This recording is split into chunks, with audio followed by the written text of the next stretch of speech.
Before we go further, pause for a moment, not to learn something new, but to recognize what has already shifted inside you, because this journey did not start here. It started the moment you were willing to question something most people never question. Why has no one in my family ever built lasting wealth? And in episode 1, you were introduced to a truth that is uncomfortable but necessary, that wealth is not primarily about income. It is about identity. You saw clearly that what you call your financial life did not begin with you. It was shaped before you earned your first money. Installed through observation, reinforced through repetition, protected through familiarity, you began to realize that the limits you thought were external were internal, not visible, not spoken, but deeply followed. And that realization, if you truly allowed it to settle, should have made you slightly uncomfortable. Because it means you are not just building a life, you are continuing a pattern. Then episode 2 took you deeper. It showed you something even more difficult to confront, that your financial life is not just influenced by identity, but controlled by agreements, silent agreements, unspoken expectations about what you should do with money, who you should support, how you should behave, what is considered acceptable, and what is considered too much. You saw how loyalty, when left unexamined, becomes limitation. You saw how obligation, when left unstructured, becomes financial leakage. And maybe for the first time, you did not just feel pressure, you recognized it, not as love, not as responsibility, but as a system. A system that quietly ensures that no one moves too far ahead. Then episode 3 confronted something many people build their entire lives around: hard work. You were taught that effort is the answer. That if you just try harder, push more, sacrifice more, everything will eventually change. But you saw the truth. That effort, without structure, does not create wealth. It creates exhaustion. You saw that your family has never lacked effort. What has been missing is alignment, structure, direction, leverage. And that realization leaves you in a very specific emotional state, not confused, not lost, but aware, and slightly unsettled. Because now you can no longer hide behind effort. You can no longer blame income alone. You can no longer pretend the system is unclear. You've seen too much. So now you are standing in a different place. You are no longer unaware, but you are not yet fully transformed. You are in between what you used to believe and what you are beginning to understand. And this is where most people stop, not because they cannot go further, but because what comes next requires something deeper than effort. It requires internal honesty, because after identity, after agreements, after effort, there is one final layer that silently controls everything. Something more subtle, more personal, more difficult to confront.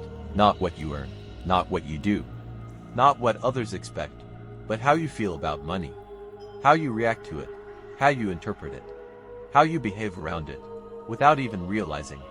Because money is not just numbers, it is psychological. And if you do not understand that, you will correct your actions, but still produce the same results. So before we continue, let this question sit with you. If your identity shaped your thinking, and your agreements shaped your behavior, then what is shaping your relationship with money itself?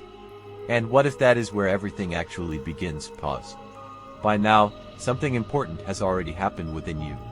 Not externally, not visibly, but internally, structurally. 3 beliefs have been quietly dismantled. The first was the belief that income is the primary driver of wealth. You saw that clearly in episode 1, that two people can earn the same, live in the same environment, have access to the same opportunities, and still end up in completely different financial realities. Because what separates them is not what they earn. It is who they are being, identity.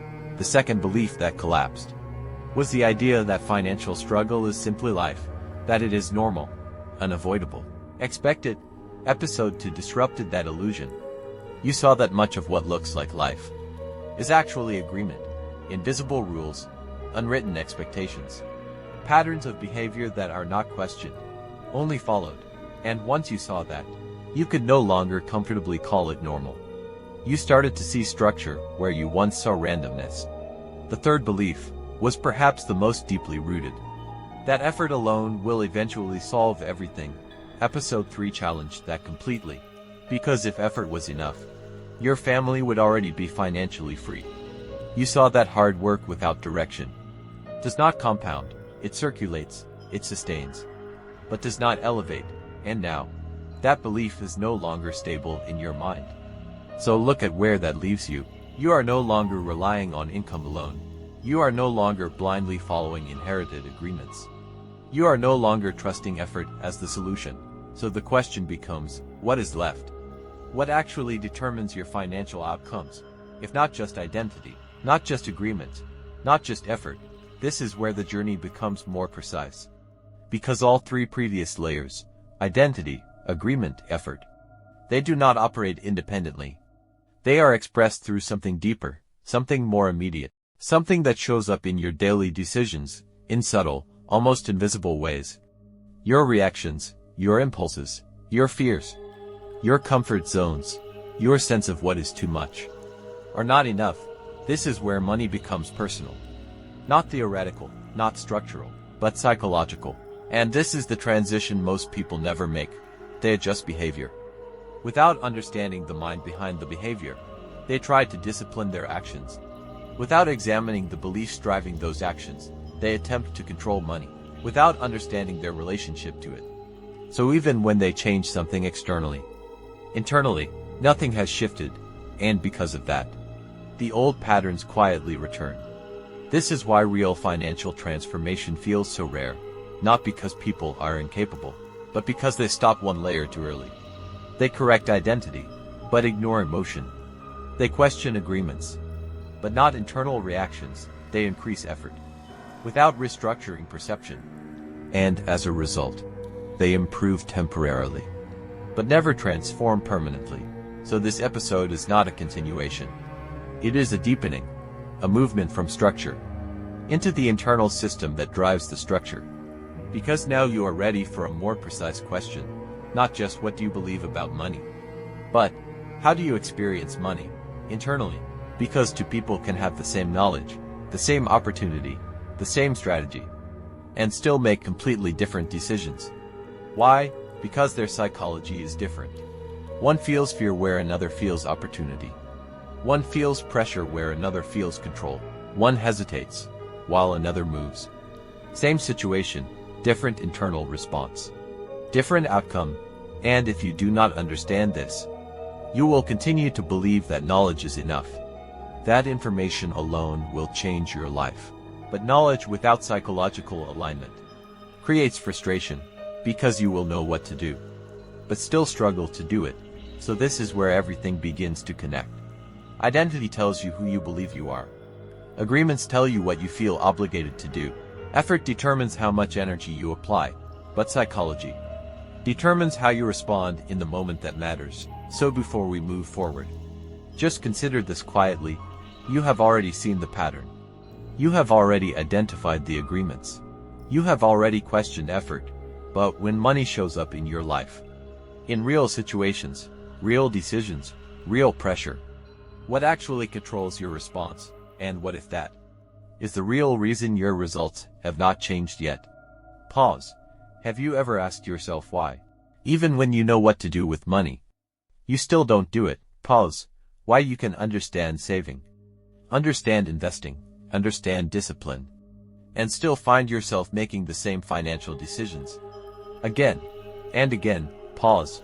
What if the issue is not knowledge, but something happening inside you in the exact moment you make a decision? In this episode, you will understand three things most people never take the time to examine. First, why money is not just a financial tool, but a psychological trigger that reveals how you think, feel, and react under pressure. Second, how your internal responses to money, fear, urgency, guilt, excitement, are quietly shaping your financial outcomes more than your income ever could. And third, how to begin restructuring your relationship with money at the psychological level, so your decisions finally align with the future you say you want. Because until that happens, you will continue to know more, but not become more. Let's go deeper into the question you just heard. Why is it that you can plan to save, but when money comes, something changes? Why is it that you can intend to invest, but when the moment arrives, hesitation appears? And even more importantly, why do you sometimes make financial decisions that you already know are not aligned with your future? Pause. This is where the conversation shifts, because this is no longer about what you know. It is about what happens within you in the seconds before a decision is made. So consider this quietly. Have you ever received money, and instead of thinking strategically, you felt an immediate urge to spend, not because it made sense, but because it felt right in that moment, or perhaps the opposite? Have you ever had an opportunity to invest, but something inside you tightened? Not because the opportunity was unclear, but because it felt risky, unfamiliar, and comfortable. Now go one level deeper. Have you ever noticed that two people can hear the same financial advice and respond completely differently? One moves, one delays, one commits, one overthinks. One builds, one retreats. Same information, different outcome.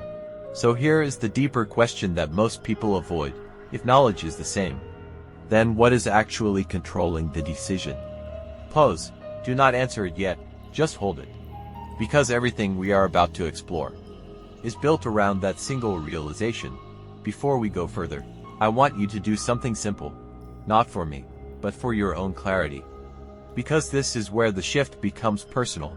When money enters your life, when you receive income, a gift, a bonus, an opportunity, what is your default internal response? Not what you say publicly, not what you think you should do, but what actually happens inside you.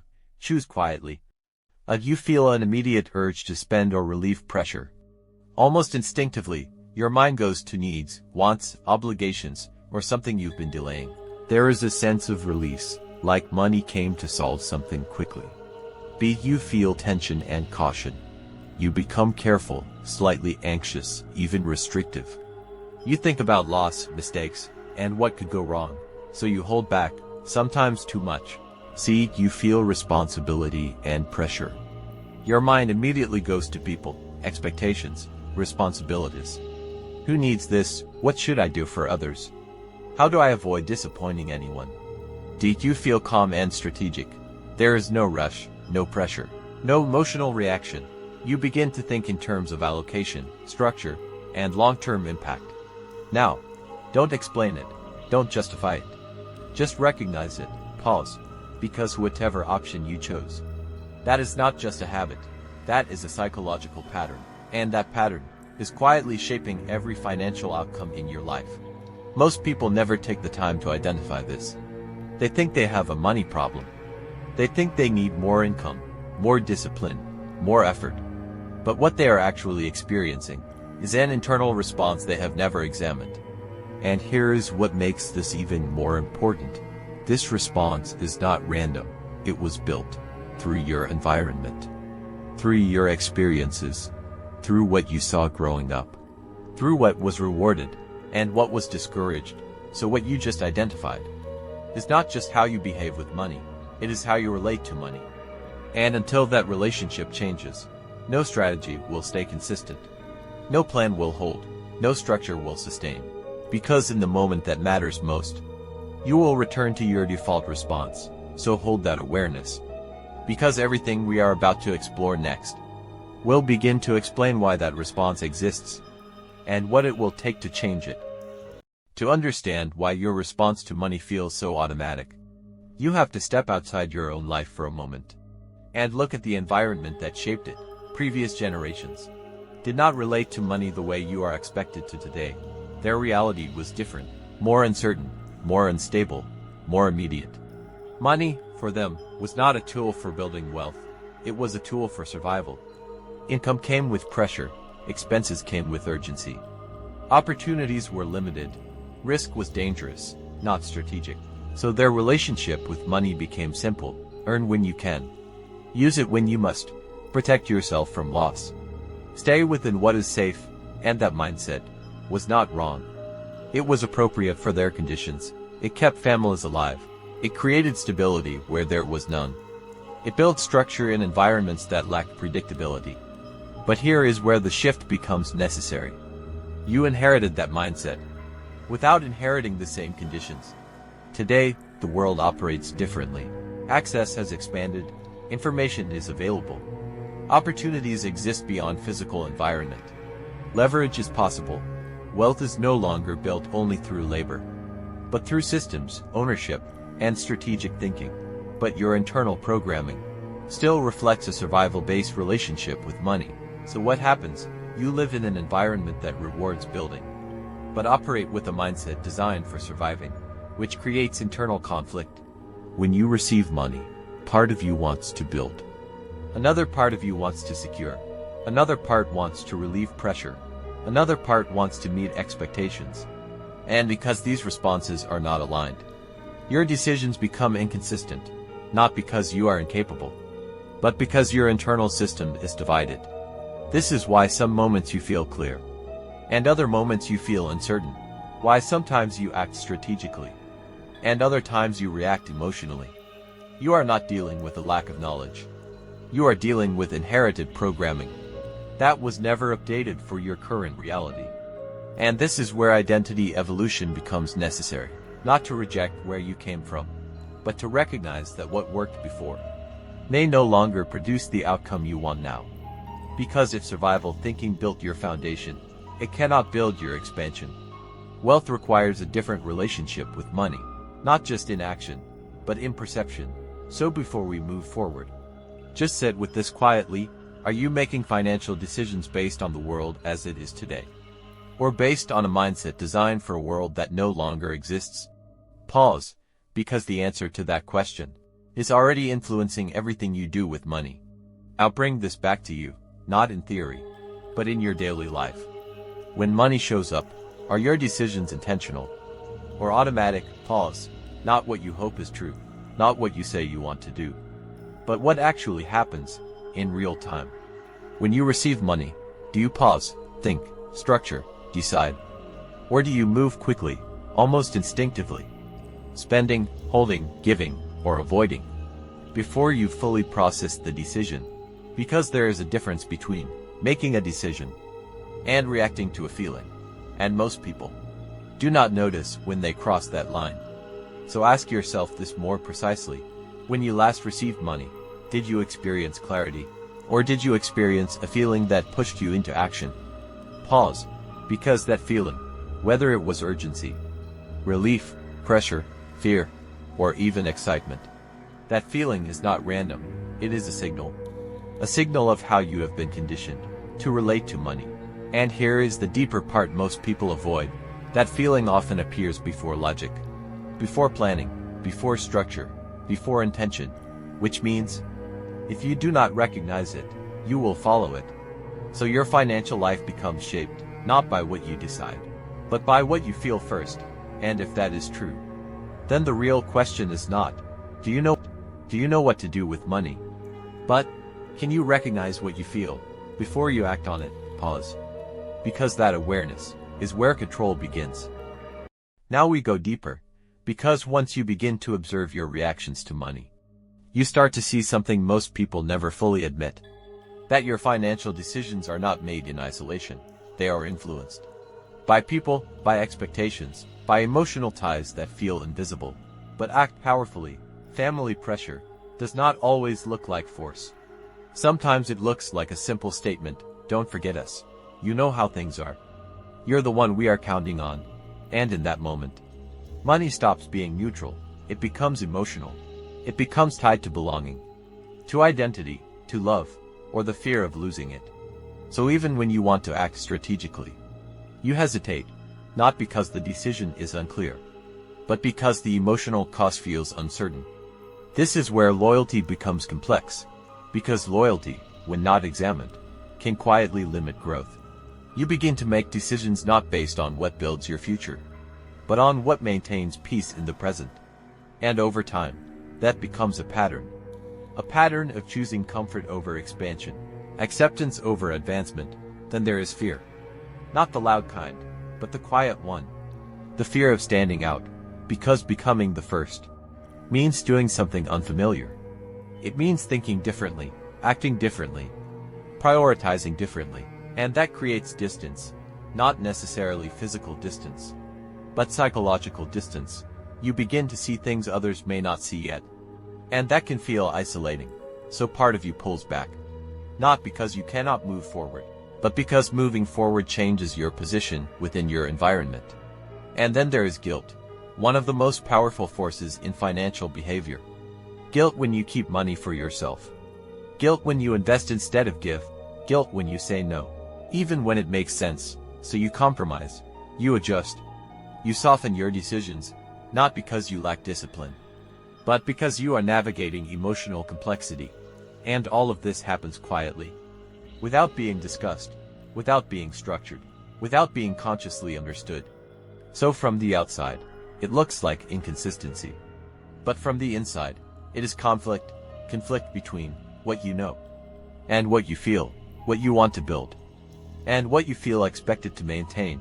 And until that conflict is addressed, your decisions will continue to shift, not randomly, but predictably. Because every time money enters your life, it does not just activate logic. It activates relationships, memories, expectations, emotions. So pause here and consider this carefully. When you make a financial decision, are you responding to the opportunity in front of you? Or are you responding to the emotional weight behind you?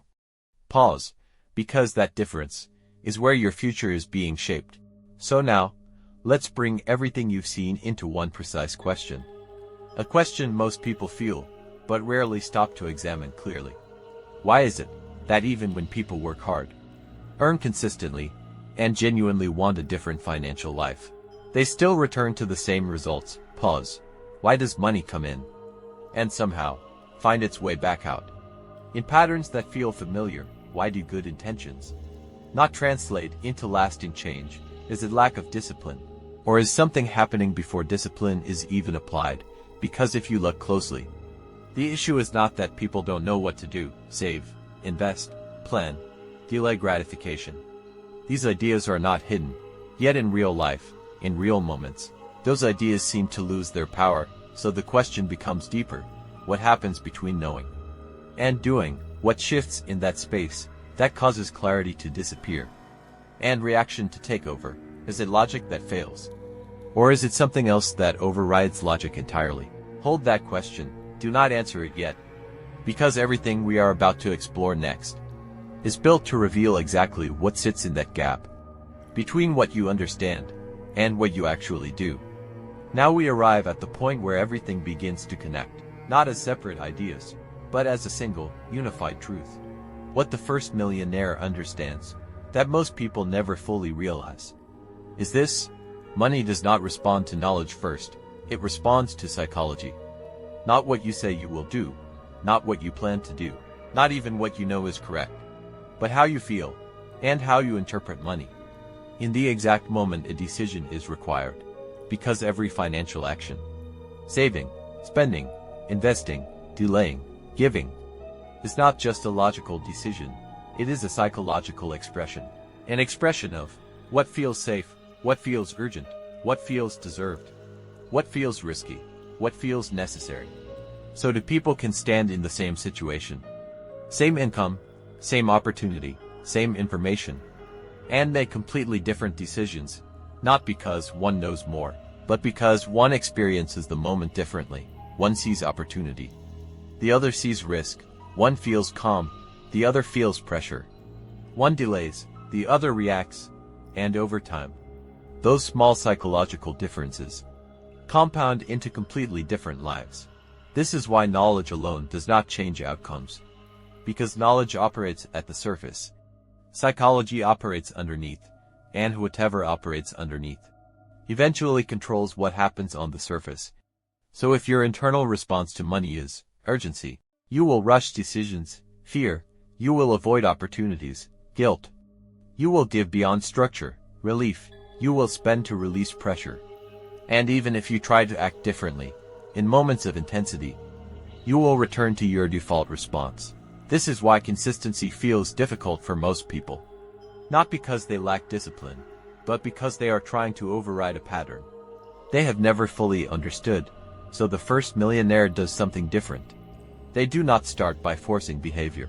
They start by observing psychology. They become aware of what they feel when money appears, what thoughts arise immediately, what internal narratives begin to speak. Because once you can see that clearly, You are no longer reacting unconsciously. You are choosing consciously. And that is where control begins.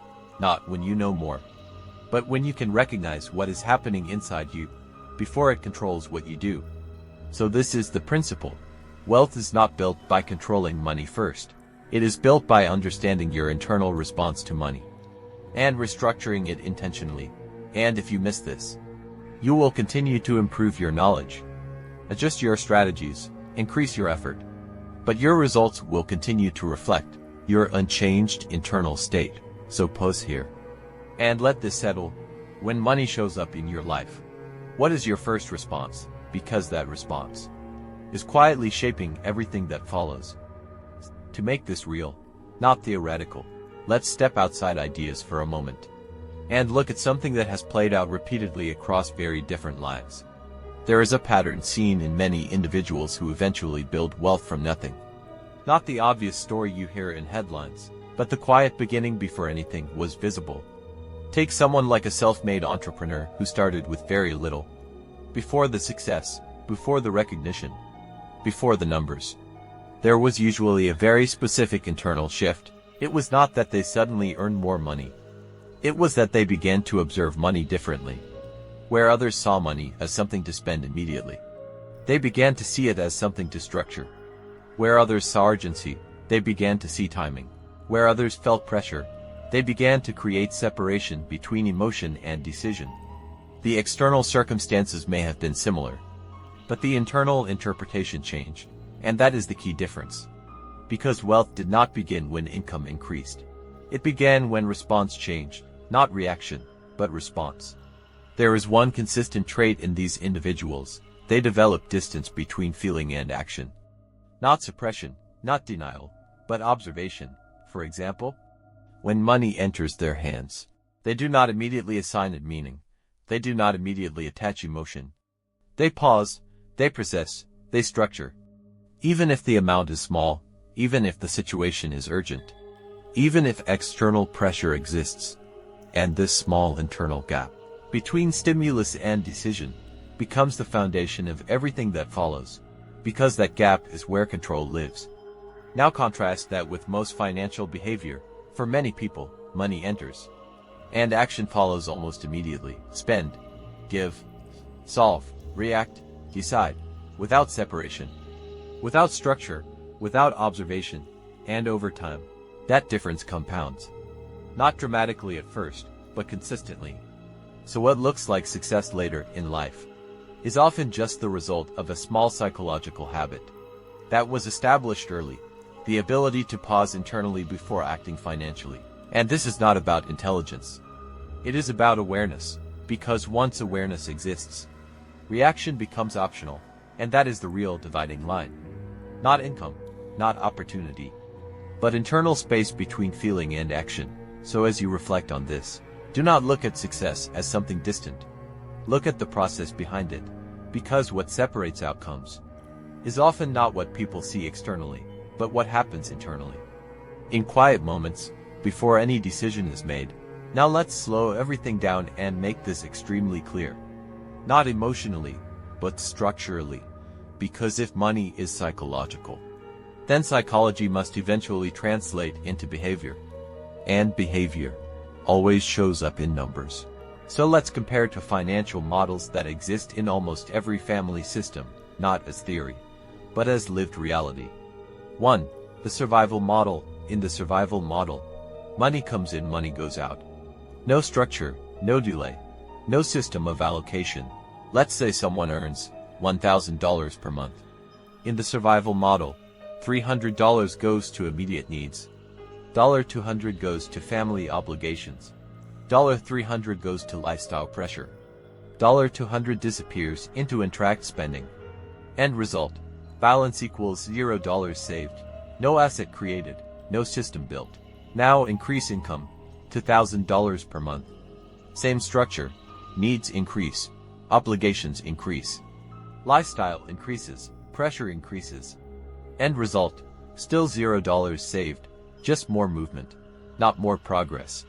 This is why people say, I earn more now, but nothing has changed, because the model never changed, it only scaled. 2. The builder model. Now contrast this. Same income, $1,000 per month, but the structure changes.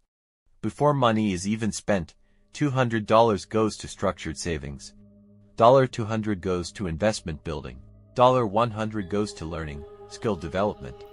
$500 remains for living and obligations. Notice something important. The decision is made before emotion enters. Not after spending, not during pressure, but at the point of structure. Now when income increases to $2,000, the system scales. $400 savings. $400 investment. $200 development. $1,000 living plus obligations. But here is the key difference. In the builder model, growth creates structure expansion. In the survival model, growth creates pressure expansion. Same income increase. Completely different outcome. The real difference, on paper, both people earn money. But one system produces accumulation, the other produces repetition.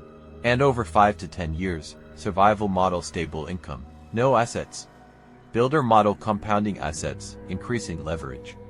The gap is not small, it becomes exponential. Because what compounds is not income, it is structure. And structure is built from one thing, consistent psychological discipline at the moment of decision. So now you see clearly, it was never about how much you earn. It was always about what system your mind defaults to when money arrives. Survival thinking says, spend what comes in. Builder thinking says, structure what comes in. And this is where financial destiny quietly separates. Not in public, but in private decisions. Now pause here and consider this. If your current financial life is producing survival outcomes, what model are you actually operating from? Pause, because until that model changes, your income can grow, but your structure will remain the same. Now I want you to project forward for a moment, not emotionally, but honestly. If nothing about your internal financial system changes, not your income, not your environment, but your psychological relationship with money, where will you be in 10 years? Not in theory, but in reality. Will your financial life look different? Or will it simply be a larger version of what already exists today? More income, but same patterns. More responsibilities, but same structure. More effort, but same outcomes. Because this is what usually happens. People expect time to change their situation. But time only amplifies what already exists. If your system is built on survival thinking, time will produce more survival. If your system is built on structure, time will produce compounding. So the question is not just about the future. It is about direction, because direction determines destination. Not intention alone, not hope, not effort. And most people never pause long enough to calculate this. They assume tomorrow will be different, without changing what is driving today. So let this sit with you quietly. If you continue operating from the same internal responses, the same emotional triggers, the same decision patterns, what version of your life are you actually building? And more importantly, will that version feel like progress or repetition with more pressure attached to it? Because 10 years does not change people. It reveals what was already happening beneath the surface. So before we move forward, be honest with yourself. Are you currently on a path that leads to transformation? Or a path that simply extends your present pattern into the future? Now let's return to the question we left open earlier. The question was simple, but uncomfortable. What happens between knowing what to do and actually doing it? Because most people assume the answer is discipline, or motivation, or information. But now you can see it is deeper than that. What happens in that space between knowing and doing is not logic. It is psychological activation. In that moment, money is no longer just money. It becomes something else internally, a signal, a trigger, a feeling, a memory, a pressure, a responsibility. And whichever of these dominates first, determines the action that follows. So when you say, I know I should save, but you don't save, it is not because you lack knowledge. It is because in the moment of decision, something else speaks louder than knowledge. When you say, I will invest later, but later never comes, it is not because you are lazy. It is because another internal voice takes priority in the moment. And that voice is shaped by everything we have explored: identity, agreements, survival conditioning. emotional responses, social pressure. All of it converges in that single moment, the moment of decision, so the gap between knowing and doing is not empty, it is occupied by psychology. And until you understand what is occupying it, you will continue to believe the gap is a discipline problem. But now you can see it as a perception problem, a response system problem, a conditioning problem. And this is the breakthrough. If the gap is psychological, then it can be restructured, not overnight, not through force, but through awareness and repetition. Because once you begin to recognize your internal responses, you create space, and in that space, you regain control. So now the question is no longer, what should I do with money? The question becomes, what is happening inside me right before I decide what to do with money? And that question is where transformation begins. Now we move from awareness into structure. Because awareness alone is not enough. If you only understand your psychology, but do not build a system around it, you will eventually fall back into old patterns.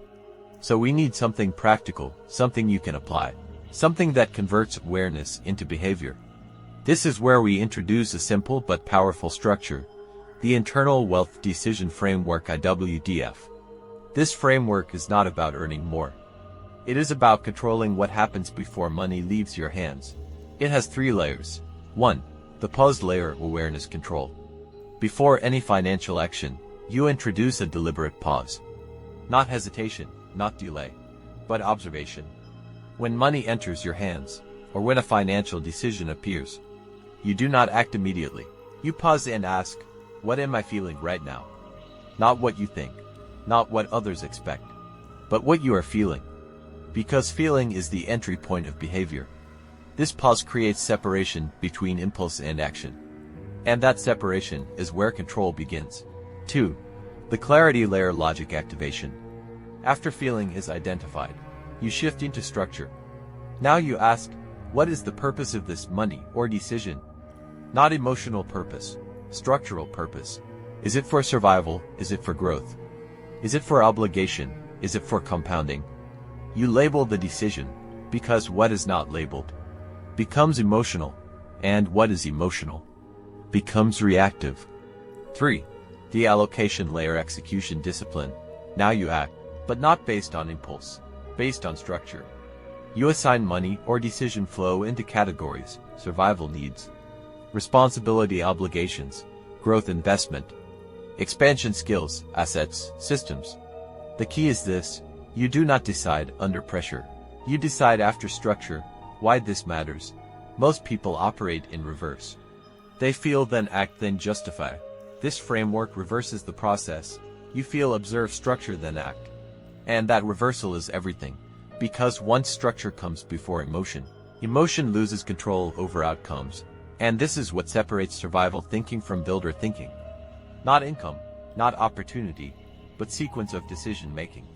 The shift: most people say, I need more money to get organized. But the first millionaire understands, I need organization so money can grow. Because money does not create structure. Structure creates stability for money to grow. And once you internalize this framework, you stop reacting to money, you start directing it. And that is where financial identity begins to change at a real level. Now we reach a point where perception must shift completely. Not slightly adjusted, not improved, but fundamentally reversed. Because most financial thinking in families is built on a quiet assumption. A belief so normal, so repeated, so accepted, that almost no one questions it. Most people believe, if I work harder, earn more, and stay consistent, I will eventually become wealthy. It sounds logical, it feels fair. It aligns with effort, discipline, and sacrifice. But it is incomplete, because effort without structure and income without allocation does not create wealth. It only increases activity. Now listen carefully to the reversal. But the first millionaire understands, wealth is not created by how much effort you apply, but by how consistently your financial decisions follow a structured system that compounds over time. This is not motivational, it is mechanical. Because wealth is not a reward for effort. It is the result of structured behavior repeated over time. And this is where most people unknowingly stay stuck. they increase effort. Instead of upgrading structure, they increase income. Instead of improving allocation, they increase activity. Instead of improving sequence. So even when life improves externally, internally, nothing changes, and this is why financial frustration often grows with income. Because effort rises, but structure does not evolve. Now pause on this for a moment. If two people earn the same income, but one has structure, and the other relies on effort, who do you think will accumulate wealth over time? The answer is not emotional, it is mathematical. Because structure compounds, effort does not. And this is the real turning point of financial identity. You stop asking, how hard am I working? And you start asking, how structured is my financial behavior over time? Because once structure leads, effort becomes supportive, not dominant. And that shift changes everything. Now bring this back to your real life. Not theory, not concepts, but your actual decisions. If what you just understood is true, that wealth is shaped more by structure than effort, and more by sequence than intensity, then ask yourself honestly. When you make financial decisions today, are they following a system? Or are they being shaped by the moment you are in? Pause. Because most people do not realize this difference. They believe they are being logical. They believe they are being responsible. They believe they are being practical, but in reality, many decisions are still being made in reaction to pressure, emotion, opportunity, fear, obligation, not structure. So here is the deeper question. If you removed emotion from your financial decisions for 1 month, would your financial behavior remain the same, or would it collapse into confusion? And if it would collapse, what does that reveal? It reveals that structure has not yet taken control. And if structure has not taken control, then effort is still leading. And if effort is leading, then consistency becomes fragile. So consider this carefully. If your current financial approach is not structured, what is actually guiding your decisions right now? Because whatever that is, it is already shaping your financial future. Quietly, every single day. Now we bring everything down from concept into action. Because understanding without application will fade. But structure applied repeatedly becomes identity. So here are 5 practical shifts you begin implementing immediately, not perfectly, but consistently. 1. Introduce a 10-second financial pause before any spending, sending, investing, or financial commitment. You pause for 10 seconds. Not to overthink, but to interrupt impulse. In that pause, you simply ask, what is driving this decision right now, emotion or structure? That question alone begins to separate reaction from intention. 2. Label every financial decision. Every time money moves, you label it. One of 4 categories: survival, responsibility, growth, expansion. If you cannot label it, you should not be executing it immediately. Because unlabeled money becomes emotional money. And emotional money is unstable. 3. Separate emotion from allocation. Never decide allocation while emotionally activated. If you feel pressure, excitement, guilt, or urgency, you do not allocate. You pause. You return later with clarity. Because clarity produces structure. Emotion produces distortion. 4. Pre-decide your financial structure. Before money arrives, decide where it goes. Even in small amounts, even in unstable income. Example structure: 10 to 20% growth investment, learning. 10% stability savings buffer, rest for survival plus responsibility. This removes decision-making in emotional moments. 5. Track patterns, not just money. At the end of each week, do not only ask, how much did I spend?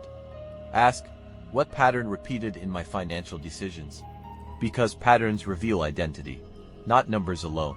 The real shift: these actions may look simple, but their effect is not simple. Because what you are really doing is this. You are training your mind to pause before reaction. You are introducing structure before emotion. You are building awareness before action.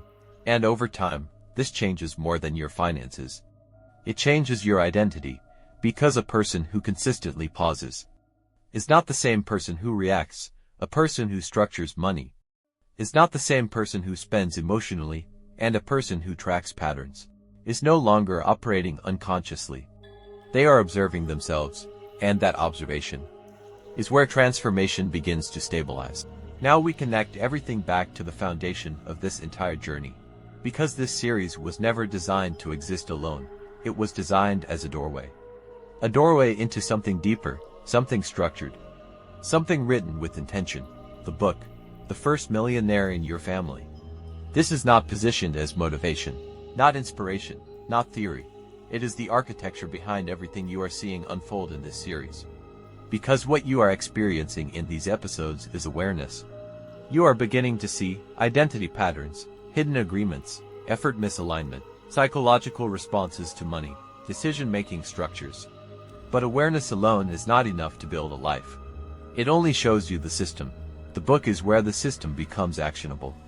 It takes what you are beginning to notice and turns it into a structured internal framework, not abstract ideas, but practical mental models for building financial clarity, discipline, and direction. Where this series opens your eyes. The book shows you how to walk differently, step by step, decision by decision, pattern by pattern. It does not just tell you that wealth is psychological. It shows you how to restructure that psychology in real life. How to think before money arrives. How to act when pressure appears. How to separate emotion from allocation. How to build systems that remain stable under stress. Because becoming the first millionaire in your family is not a moment, it is a redesign of internal behavior. And that cannot be sustained by motivation alone. It requires structure you can return to repeatedly. So while this series gives you perspective, the book gives you continuity, a reference point when emotion returns, a guide when decisions become unclear, a system when old patterns try to reappear. This is why both exist together. The series changes what you see. The book changes what you do, and together, they begin to close the gap between awareness and transformation. Now pause for a moment, because at this stage, information is no longer the point, reflection is. You have seen how identity shapes thinking. You have seen how agreements shape behavior. You have seen how effort without structure leads to repetition. You have seen how psychology sits between knowledge and action. And you have seen how structure begins to rewrite outcomes. But now the real question is not what you understand. It is what remains unchanged inside you, because awareness is temporary. If it does not become observation, and observation is temporary. If it does not become discipline, so ask yourself slowly, without pressure, without judgment, what pattern are you continuing? Without realizing it, is it how you react when money arrives? Is it how quickly you make decisions under pressure? Is it how obligation influences your choices? Is it how effort still replaces structure in your thinking? Do not rush the answer. Let it surface naturally. Because the patterns that control financial life are rarely loud. They are subtle, familiar, repeated. And because they feel familiar, they often feel correct, even when they are not. So if nothing changes at the level of awareness, nothing changes at the level of behavior. And if behavior does not change, outcomes remain predictable. This is why reflection is not optional in this journey. It is structural. It is the point where unconscious behavior begins to become visible. And what becomes visible can finally be changed. At this point, the message becomes very simple, but very important. You are not struggling because you lack information. You are not limited because you lack opportunity. You are not stuck because you lack effort. You are operating inside a system of thinking that was never designed for wealth expansion, a system built around survival, a system shaped by obligation, a system reinforced by repetition, a system guided more by emotion than structure. And because that system is invisible, it feels normal, it feels natural, it feels like just life, but now you can see it differently. You can see that money is not only something you earn, it is something you interpret, and how you interpret it determines how you handle it. So when you look at your financial life now, you are not just seeing income, you are seeing responses. You are seeing decisions, you are seeing patterns. You are seeing psychology in motion. And that means something very important. Nothing is fixed. Because anything that is seen clearly can be restructured deliberately. So this is the real shift. You are not chasing money. You are restructuring a financial mind. And that restructuring is what determines whether your future looks like repetition or transformation. So as this episode closes, do not measure it by what you have learned. Measure it by what you are now able to notice in yourself. Because noticing is the beginning of control. And control is the beginning of change. Section 3 Final Identity Decision Question. Now everything narrows down to a single point. Not information, not strategy, not even understanding, but decision. Because at some stage, every person who begins to see these patterns reaches the same moment internally, a quiet moment where awareness becomes responsibility. So here is the final question of this episode. If your current financial path continues exactly as it is, with the same reactions, the same decisions, the same internal responses, what kind of future are you quietly committing to? Not the future you hope for, but the future your patterns are already building. And if that future does not align with what you truly want, then the deeper question becomes, what part of your thinking is still choosing that path without your full awareness? Because no one builds a financial life accidentally. It is built through repeated internal choices. So now the responsibility shifts, not outward, inward, and the final decision is no longer about money, it is about identity. If you have now seen how deeply psychology influences your financial life, then the real question is simple: if not you, then who becomes the first to break the pattern? And if you are the one who sees it clearly, then what excuse remains for continuing it unconsciously? Because awareness without action is just observation. But awareness followed by change is transformation. Now let's bring everything into a clear structure you can return to, not as motivation, but as memory anchors. Key idea 1: Money is psychological. Money does not respond to effort alone. It responds to internal states, fear, urgency, clarity, or structure. Key idea 2: Decisions begin before actions. The real financial outcome is determined in the moment between feeling and action. That space is where most people lose control. Key idea 3: Survival thinking still drives modern money behavior. Many people are operating with inherited survival-based responses in a modern system that requires structure and strategy. Key idea 4: Structure beats effort over time. Income increases effort, but structure determines accumulation. Without structure, effort only scales exhaustion. Key idea 5: Awareness creates the first point of control. Once you can observe your internal response to money, you can begin to interrupt automatic behavior and rebuild intentional decision-making. Moral lessons. 1. You are not financially limited by income, but by internal interpretation of money. 2. Most financial decisions are emotional before they are logical. 3. Effort without structure leads to repetition, not wealth. 4. What feels normal in your financial life may actually be inherited programming. 5. Awareness is the beginning of financial freedom, not income. Actionable plan. 1. From this moment, begin applying these consistently. 2. Pause before every financial decision, even for a few seconds. 3. Identify whether your response is emotional or structured. 4. Label all money movement: survival, responsibility, growth, expansion. 5. Introduce simple allocation before spending happens. 6.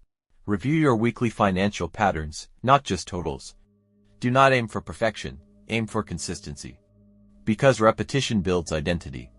Now that you have seen something important, money is not just external. It is internal, it is psychological, it is behavioral. But this leads to an even deeper question. If money is psychological, then what exactly shapes that psychology in the first place? Where do these reactions come from? Why do they feel so automatic? And how early are they actually formed? In the next episode, we go deeper into the origin layer.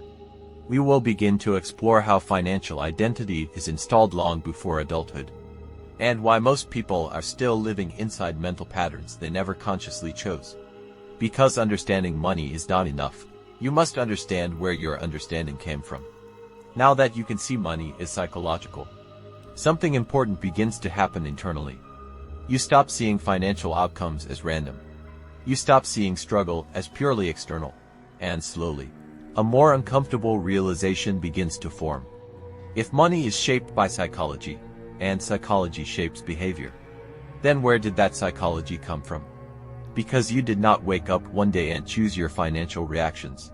You did not consciously decide to feel fear when money appears, to feel pressure when you earn, to feel guilt when you keep, to feel urgency when you receive. These responses feel automatic because they are installed through observation, installed through repetition, installed through environment, installed through experience.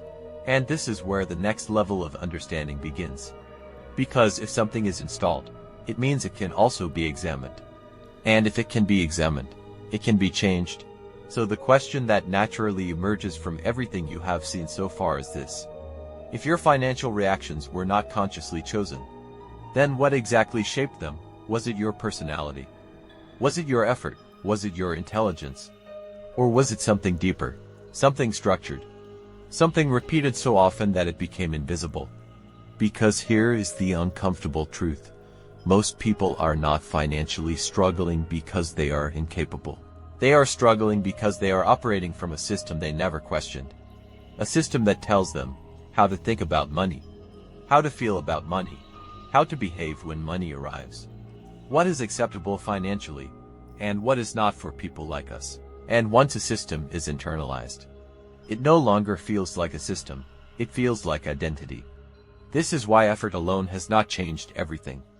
Because effort is being applied inside programming, not outside it. And this leads us directly into the next stage of the journey. In episode 5, we dismantle a very personal illusion, that financial struggle is a sign of failure. We will reveal something deeper, that what you call being broke is often not a reflection of capability, but a reflection of conditioning. And once you understand that, you will no longer interpret your financial past the same way again. Because you will begin to see it clearly. You are not simply taught how to survive. You were trained into a financial identity, and if it was trained, it can be reprogrammed. So in the next episode, you are not broke, you are programmed. You will begin to understand how financial conditioning is formed, why repetition creates identity, and how to start breaking the internal script that has been running silently in the background. But before you move forward, return once more to episode 0, because that is where the full journey was mapped. That is where identity transformation begins. That is where the blueprint was introduced. And if this is becoming clearer to you now, then you are no longer just watching a series. You are beginning to observe a system. A system that, once seen clearly, can never remain the same again. This channel is not about motivation. It is about transformation. Every video you watch here is one step closer to becoming the first millionaire in your family. Not through luck, not through hype, but through discipline, structure, and long-term thinking. We are building thinkers. We are building investors. We are building legacy creators. And if you stay here long enough, apply what you learn, and study the blueprint inside the first millionaire in your family, you won't just change your income, you'll change your bloodline. So if this video shifted your thinking even a little, subscribe, because this is not just content. This is preparation. And 10 years from now, you'll either look back and say, I started when it was small, or I wish I did. Choose wisely. I'll see you in the next lesson.